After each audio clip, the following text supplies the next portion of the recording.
দেখে অবশ্যই আপনারা বুঝতে পেরেছেন আজ আমি শেয়ার করব আপনাদের সাথে গাজরের হালুয়া। হালুয়া বানাবার জন্য আমি সবার প্রথমে নিয়ে নিয়েছি 1 লিটার দুধ। দুধটাকে বেশ ভালো করে ফুটিয়ে আমাদের কমিয়ে নিতে হবে। এখানে 1 লিটার দুধ কেন ব্যবহার করলাম সেটা আমি আপনাদেরকে পরে বলবো। দুধটা এখানে গাঢ় করতে বসিয়ে চলুন চলে যাই অন্য কাজে। এখানে আমি নিয়ে নিয়েছি 1 কিলো গাজর। এবারে আমি বলে দিচ্ছি কেন 1 লিটার দুধ নিয়েছি। 1 কিলো গাজরের সাথে 1 লিটার দুধ নিয়ে নিলে তাহলে গাজরের হালুয়াটা একদম পারফেক্ট হয়। তো আমি গাজরগুলো খুব ভালো করে ধুয়ে নিয়েছি, আর ধুয়ে নেওয়ার পরে এইবার খোসাটাকে আমাদের প্রথমে ছাড়িয়ে নিতে হবে। খোসা শুদ্ধ গাজরের হালুয়া করলে হবে না। আর এখানে আমি দেখুন লাল গাজর নিয়েছি। শীতকালে এই গাজর খুব পাওয়া যায়। যদি অ্যাভেলেবেল না থাকে তাহলে অরেঞ্জ গাজর দিয়েও করতে পারেন, কিন্তু লাল গাজরে গাজরের হালুয়াটা একদম পারফেক্ট হয়, রঙটাও খুব ভালো হয়, আর লাল গাজর একটু মিষ্টি হয় তাই খেতেও ভালো লাগে। তো দেখুন গাজরগুলো আমি সব খুব ভালোভাবে গ্রেট করে নিলাম। এই লাল গাজর এতটাই নরম হয় যে গ্রেট করতে বেশি সময় লাগে না। তো চলুন দুধটা দেখে নেওয়া যাক।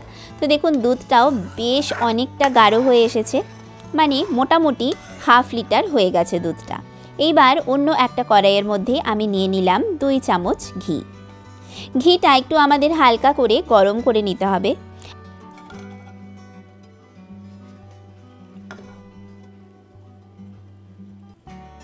ঘিটা হালকা গরম হয়ে গেছে। এইবার ড্রাই ফ্রুটসগুলো আমি এর মধ্যে ভেজে নেব। তাই এখানে আমি নিয়ে নিয়েছি অ্যালমন্ড কুচি, আর তারই সাথে কাজু বাদাম কুচি। এইবার লো টু মিডিয়াম ফ্লেমে আমাদের এই ড্রাই ফ্রুটসগুলোকে খুব ভালো করে ভেজে নিতে হবে। আপনার যদি অন্য কিছু ড্রাই ফ্রুটস পছন্দ থাকে তাহলে এর মধ্যে অ্যাড করতে পারেন। এবার হালকা ব্রাউন কালার করে ভেজে নিই, খুব হালকা, মানে বেশি ভাজলে হবে না, একদম হালকা ভেজে নিয়ে আমি এটা তুলে নিলাম। 1 মিনিট মতন আমি ভেজে নিয়েছি। এইবার এই ঘিতেই আমি অ্যাড করে দিচ্ছি গাজর। আমি যেইভাবে বলছি সেইভাবে যদি আপনারা রেসিপিটা ফলো করেন তাহলে আপনাদের গাজরের হালুয়া খুবই প্রিয় হয়ে যাবে, সত্যিই খেতে অসাধারণ হবে।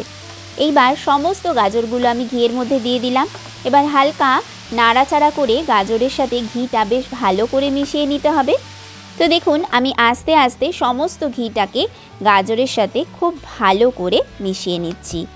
তারপর এইটাকে ঢাকা দিয়ে লো ফ্লেমে খানিকক্ষণ ছেড়ে দেব, আর মধ্যে মধ্যে ওপেন করে আমাদের চেক করে নিতে হবে। তো দেখুন গাজরটা খুব ভালোভাবে নরম হয়ে গেছে, একদম সফট হয়ে গেছে।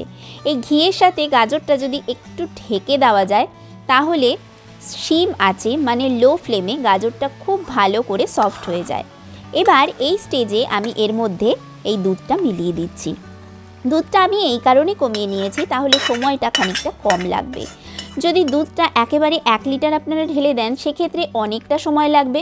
দুধটা বসিয়ে দিয়ে ততক্ষণে গাজরটা ঘষে নিলে ওই সময়টুকু মোটামুটি বেঁচে যায়, ওই সময়টুকু দুধটা বেশ গাঢ় হয়ে যায়। আর গাজরের হালুয়ার মধ্যে তখন যদি দুধটা অ্যাড করা যায় তাহলে বেশ সময়টা কম লাগে। এইবার খানিকক্ষণ নাড়াচাড়া করে নেওয়ার পরে এবার আমি ড্রাই ফ্রুটস ভাজাগুলো আর কিশমিশ অ্যাড করে দিলাম। এইবার আমাদের হালুয়াটাকে একটু সময় দিতে হবে, মানে মিডিয়াম ফ্লেম করে আমাদের ছেড়ে রাখতে হবে যতক্ষণ না এই গাজরের হালুয়াটা খুব ভালো করে শুকিয়ে যাচ্ছে। তো শুকিয়ে যাওয়ার আগেই আমি এর মধ্যে দিয়ে দিলাম চিনি। চিনি মেল্ট হলে আর একটু জলজলে ভাব হয়েই যায়।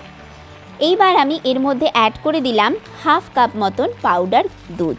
আপনারা এর পরিবর্তে খোয়াও অ্যাড করতে পারেন, পাউডার দুধের পরিবর্তে খোয়া অ্যাড করতে পারেন, কিন্তু খোয়া অনেক সময় আবার মার্কেটে যেতে হবে, কিনতে হবে। তো পাউডার দুধটা সব জায়গায় পাওয়া যায়, আর দিতেও সুবিধে হয়, আর দামেও অনেকটা কম পড়ে, টেস্টটা খুব ভালো আসে। তো দেখুন আমাদের গাজরের হালুয়াটা বেশ ঘন হয়ে গেছে, মানে একদম দুধটা প্রায় টেনে নিয়েছে। দুধ কিচ্ছুই বোঝা যাচ্ছে না, কালারটাও খুব সুন্দর এসছে। সব শেষে আমি এর মধ্যে দিয়ে দিলাম এলাচ গুঁড়ো। এই এলাচ গুঁড়ো দিয়ে দিলে গাজরের হালুয়ার টেস্ট খুব ভালো আসে। এই স্টেজে আমি গ্যাসের ফ্লেমটা বন্ধ করে দেব, আর বন্ধ করে একটা সার্ভিং বলে আমি সার্ভ করে নিচ্ছি। তো দেখুন দেখতে কতটা সুন্দর হয়েছে। এমনিভাবে হালুয়াটা যদি বানিয়ে নেওয়া যায় তাহলে অসাধারণ টেস্ট হবে।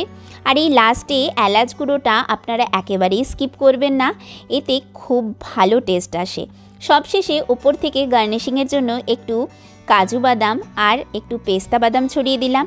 রেসিপিটা যদি ভালো লেগে থাকে তাহলে অবশ্যই একটা লাইক করবেন, দেখা হচ্ছে অন্য একটা রেসিপির সাথে।